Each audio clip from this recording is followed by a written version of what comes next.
አልፈታም አለች። እንድትፈታኝ ብዙ ነገር አደረኩ። ገንዘብም ሰጧት፣ ግን እምቢ አለች። ወይ ጉድ! እና ምን ይሻላል አሁን? ኤደን አባዬ ብቻ ደህና እንዲሆንልኝ ጸሎት አድርጊ። አይዞህ እሺ ካሌብ።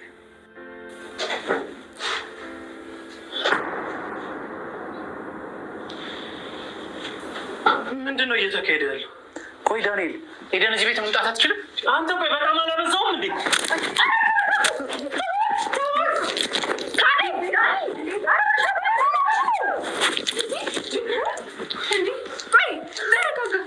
ይኸውልሽ አንድ ነገር ቢል እኮ የሚያጣው አባቱን ነው እኮ። ነግሬዋለሁ። ለቲናም ቢሆን የተለየ ፊት እንዳያሳያት ንገሪው። ዳኒ የምትለኝን ሁሉ አድርጋለሁ። አባዬን ብቻ የምልሽን ሁሉ ታደርጊያለሽ? አዎ። እኔ እንዴትም ብዬ አባዬን ለማዳን እሞክራለሁ። አንቺም ቢሆን ግን ከኤደን ጋር አስታርቂ። እኔም የምችለውን እሞክራለሁ። ተደብቃ የምትቀር ይመስልሻል? ካሌብ ሞኛቱን እንጂ አባዬን ካጣነው በኋላ ብናገኛት ምን ጥቅም አለው? ለካሌብ አባባን ያገተችው ቲና እንደሆነች ተነገረው። ዳንኤል በቅናት ካሌብ ጋር ተደባደቡ። ሰላም ሰላም የጨጨው ቻናል ተከታታዮች ሰላማችሁ ባላችሁበት የበዛ ይሆንልኝ። ትሁት ድራማ አሁንም እንደቀጠለ ነው። ክፍል 41ን እንመለከታለን። ኮፒ ሊንክ በማድረግ አብራችሁ እስከ መጨረሻው ተከታተሉን። ለቻናሉ አዲስ የሆናችሁም ሰብስክራይብ በማድረግ ቤተሰብ ይሁኑ።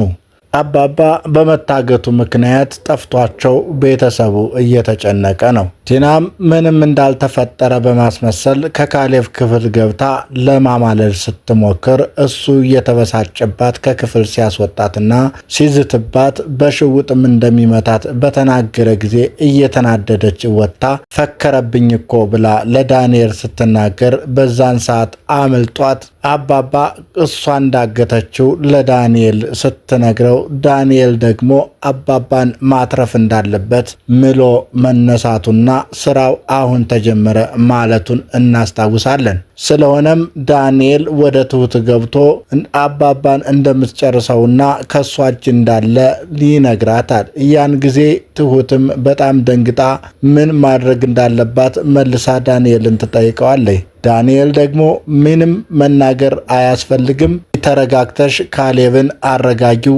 ምንም ፊታችሁ እንዳይቀየር፣ ቲና ምንም ማወቅ የለባትም፣ እኔ እንደማቅና ሀሷ ጋር ምስጢረኛ እንደሆንኩ ብቻ ነው የምታቀው እንጂ እናንተ ምንም ፊታችሁም ሀሳባችሁም እንዳይቀየርባት ይህንን አሳምነሽ ለካሌብ መንገር አለብን ይላታል። እሷም አዎ እሺ፣ እስካሁን ያጠፋውን ዛሬ ማካካስ ትችላለህ፣ ምንም ቢሆን አሁን እድሉን አግኝተህ ሳለ መጠቀም መቻል አለብህ፣ የእስከዛሬውን ጥፋት ዛሬ ካሳቸው እያለች ትለዋለች። እኔ ሰው የመግደል ፍላጎት የለውኝም፣ እንዲህ አይነት ጨካኝም አይደለሁም፣ ሕፃን ልጅ አይደለሁም፣ አታባብልኝ፣ አታታልኝ እያለ መጥፎ ሰው እንዳልሆነና አባባን ማዳን እንደሚፈልግ ምሎ ለትሁት ይነግራታል። በዛን ጊዜ ወደ ሳሎን ሂደው ለካሌብ ሁኔታውን ሁሉ ሲያስረዱት ካሌብ ተናዶ ተበሳጭቶ እንዴት ቲናን እገላታለሁ እያለ ወጥቶ ውሷን ፍለጋ ሲሄድ ትሁት እንድታረጋጋውና ምንም እንዳያደርግ አባባ ከእጇ ላይ ስለሆነ የሆነ ነገር ብታደርግ አባባን ማግኘት አንችልም ብለው ለሕግም ለፖሊስም መናገር እንዳልፈለጉ እዛው ላይ ይነጋገራሉ። በዛን ጊዜ ካሌብም እየተበሳጨ የሚያደርገው ቅጥ አምባሩ ጠፍቶት ትሁት ያለችውን ሁሉ ሰምቶ በመረጋጋቱ ቤት ተመልሶ እንደገና ቁጭ ብሎ ያምሰላስል ጀመር። ዳኒና ትሁትም ቃል ይገባባሉ። እኔ ያልሽኝን አደርጋለሁ፣ አንቺ ግን ከኤደን ጋር አስታርቂኝ ይላታል ትሁትን ዳኒ።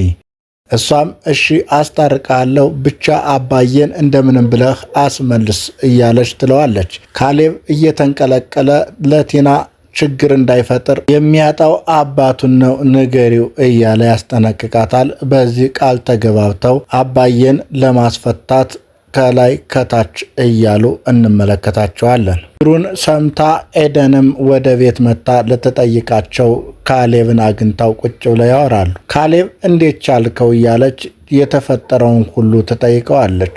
እኔ ምን ላድርግ አባዬ ነው ከዚህ ጉድ ያስገባኝ።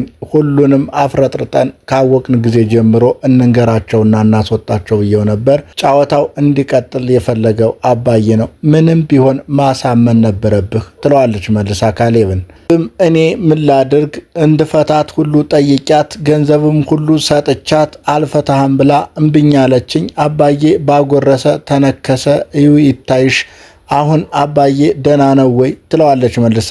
ደህና ነው መሰል እኔ ምን አውቃለሁ በሷ እጅ ውስጥ ነው ያለው እያለ ይነግራታል። አባቴ ደህና እንዲሆንም ጸልይልኝ ሲላት አይዞህ ምንም አይሆንም ብላ እጅ ለእጅ ተያይዘው ዳኒ ድንገት ወደ ቤት ይገባል። ያን ጊዜ እጅ ለእጅ ተያይዘው ሲያያቸው በቅናት ዳንኤል ያብድና ምን እየተፈጠረ ነው ብሎ በንዴት እየተንቀለቀለ ወደ እነሱ ይጠጋል። ካሌብም ተነስቶ ምን ሁነህ ነው ኤደን እዚህ ቤት አትመጣም ማለት ነው ብሎ ተበሳጭቶ ሲመልስለት ያለምንም ማወላወል ኤደንን የሚወዳት ዳንኤል ካሌብን በቦክስ ይገባለታል። ያን ጊዜ ካሌብም ዳንኤልን እየተቦካከሱ ግብግብ እንደተያያዙ ገልጋይ በሌለበት ሲተላለቁ ኤደንና ትሁት እንደምንም ገላግለው ያበርዷቸዋል። ያን ጊዜ ዳንኤል ወጥቶ ተበሳጭቶ ሲሄድ ኤደን እንደምንም ብላ ተከትለው ሂዳ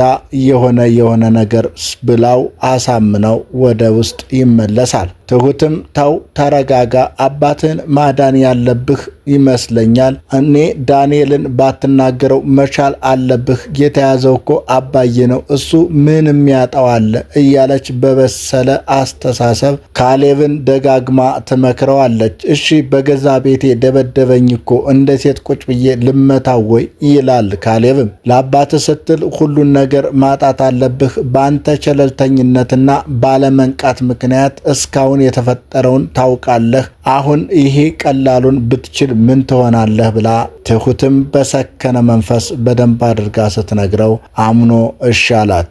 ወዲያውኑ ዳንኤልም ወደ ቤት እንደገና ተመልሶ መጥቶ መነጋገር አለብን፣ እኔ ከምወዳት ሚስቴ ጋር ራቅ፣ በሚስት ቀልድ የለም ብሎ ይነግረዋል። ያን ጊዜ ካሌብ ከአቅሙ በላይ ሆኖበት ማን በሚስቱ ይቀልዳል? አንተ በላይ ቀላጅ አለ እንዴ?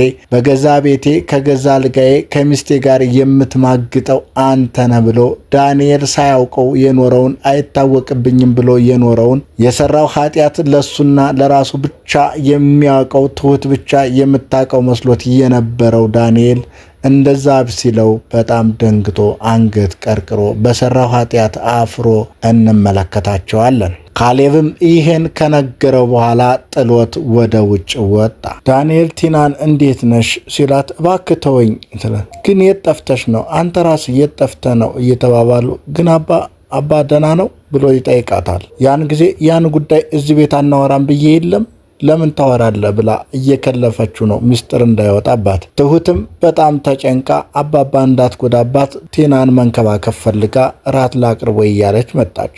አይ ግድ የለም አራበኝም ብላ ትመልስላታለች። እሷም እሺ ብላ ተመለሰች።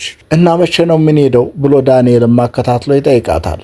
ይህን ነገር ከዚህ ቤት አናወራም ብያለሁ እኮ ከፈለክ ውጭ ወተን እናወራ ትለዋለች። እሱም ግድ የለም በቃ ብሎ በሐሳቡ ለሌላ ቀን ያራዝምባታል። አባም ከታገተበት እባክህ ልጄ ይጨነቃል እያለ አጋቹን ስልክ እንዲያስደውለውና እንዲነግረው ይጠይቀዋል። ያን ጊዜ ለምን አጠራውም አይመጣም እያለ ያሾፍበታል። እየቀለድክ ነው ይለዋል። የምትቀልድማ አንተ ነህ። አሁን ብትደውል ፖሊሶች ቀጥ ብሎ አይመጡም ይመስላል? አረ እንደዛ አላሰብኩም ይላል አባባ። ማሰብ ነበረብህ ይላል አጋቹ የሰማይ ስባሪ የሚያክለው። ለምን አትስማሙም ይለዋል። ምን ብለን እንስማማ? የምትፈልገውን የጠየቀችውን ሰጣት አትገላገሉም ይለዋል። ምንም ነገር አልሰጣትም ይለዋል። እንግዳማ ሞትህን ተጠባበቅ ይለዋል። ለምን ለእሷ የምሰጠውን ላንተ አልሰጥህም? አልፈልግም አልኩ አይደል? ሐሳብክን ከቀየርክ ግን አለው ይለዋል አባባም። እንዲህ እየተጨቃጨቁ አጋችና ታጋች ከባዶ ቤት ተዘግተው ምግብ እየተመላለሰላቸው በቲና ክፋትና ወጥመድ ሁለቱም እየተሰቃዩ እንደሆነ ይሰማኛል። አባባ ግን ሁልጊዜም ከችግር ውስጥ ያለው ነገ የባሰ መጥፎ እንዳይመጣ እያለ ከዛሬ በላይ መጥፎ ምን ሊከሰት ነው? እነዚህን ሰዎች በአጠገብ ሁኔ መከታተል እፈልጋለሁ፣ ከቤት አላስወጣቸውም ያለው አባባ ዛሬም ይሄው አግታ ሁሉንም ንብረት በስሜ ካላዞርክ እያለች እያሰቃየችው ነው። ወደ ካሌብ ሙሉ ንብረቱ ዙሮ ያኔ አባባን ካስወገደችው ወይም ከለቀቀችው ስትፋታ ግማሹ ሀብት የኔ ነው ብላ አስባ እንዲህ ያደረገች ሽማግሌውን ቲና ታሰቃየዋለች። አጋቹም በፍጹም ከሷ እንጂ ካንተ አልፈልግም ብሎ በታማኝነት አገለግላለሁ እያለ አባባን እያመነጫጨቀው እንመለከተዋለን። እጅግ በጣም መልካም ሰው ሆና እናያታለን። ትሁትንም ምን አዲስ ነገር አለ እያለች ትጠይቃታለች። ትሁትም የሆነውንና ቲና እንዳገተችው ለይሄንን ደግሞ ለዳንኤል እንደነገረችውና ዳንኤል ለማስፈታት እየሞከረ እንደሆነ ለኤደን ታስረዳታለች። ይሄን እንዴት ማድረግ ፈለገ ብሎ ጥያቄ መጣባት ለኤደን። መልካም ሰው እኮ ነው እያለችም ትሁት ለዳንኤል ትመሰክርለታለች። አንዱ ችግር ከአንቺ ጋር ያለው ብቻ ነው እንጂ መልካም ሰው ነው፣ ከሷ ይሻላል እያለች ትመልስላታለች። እስኪ እናያለን፣ ለምን ለፖሊስ ግን አናመለክትም እንዴ? ከነሱ እጅ ላይ ሆኖ እንዴት ብለን የባሰ ችግር እንዳይመጣ ዳንኤልን ተጠቅመን ማዳን አለብን አባዬን። ይሄ ደግሞ አንቺ ካጠገባችን ከሆንሽልን ዳንኤል ላንቺ ሲል አባባን ያድነዋል፣ ያስፈታዋል እያለች ትነግራታለች። እሷም እሺ ረዳቸዋለሁ ብላ ኤደን ከነሱ ጋር ሆና ልታግዛቸው ቃል ገባች። ጊዜ ከቤት ወጣ ስትሄድ ዳንኤል ወደ ቤት እየገባ በር ላይ ይገናኛሉ። ከዛ እንደመያዝ አድርጎ እንዴት ነሽ ወዴት ነሽ ብሎ ሲጠይቃት እዚህ ቤት እኮ ትመጫለሽ፣ እኔን ግን ልታገኝኝ አልቻልሽም ስትለው ልቀቀኝ ብላ እጇን ላይ እንዳይዘው አስለቅቃ አንተ የት ነው መገኛህ አለችው። ከዚህ ነው እንጂ ብሎ ይመልሳል። ያን ጊዜ አንተ ሰበብ ሁነህ አባባን አስያዝከው፣ ለሰው ጦስ ሆንክ እያለች ትወቅሰዋለች።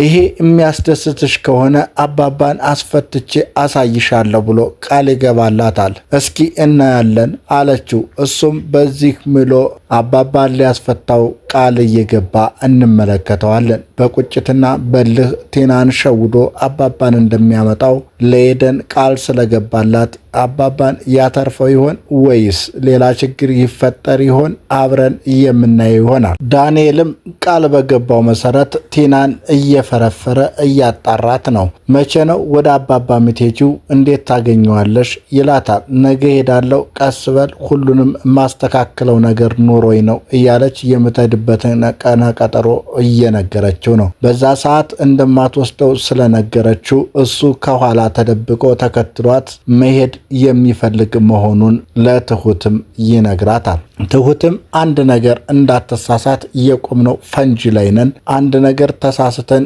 አባን እንዳናጣው አደራህን ተጠንቀቅ እያለችው ነው። ምንም ችግር የለም ከዚህ በኋላ ሚስጥሯን ነግራኛለች፣ ያለኔ ምንም አታደርግም እያለ የአባዬ ብቸኛው አዳኝ ዳንኤል መሆኑን እየነገረን የዛሬው ትዕይንት ያበቃል። ሰላም ሰላም የጨጨው ቻናል ተከታታዮች፣ ሰላማችሁ ባላችሁበት የዓለም ዳርቻ ሁሉ የበዛ ይሁንልኝ። ቻናሉ አዲስ የሆናችሁ ሰብስክራይብ በማድረግ ቤተሰብ ይሁኑ። እናመሰግናለን። ጨጨሆ ዩቲዩብ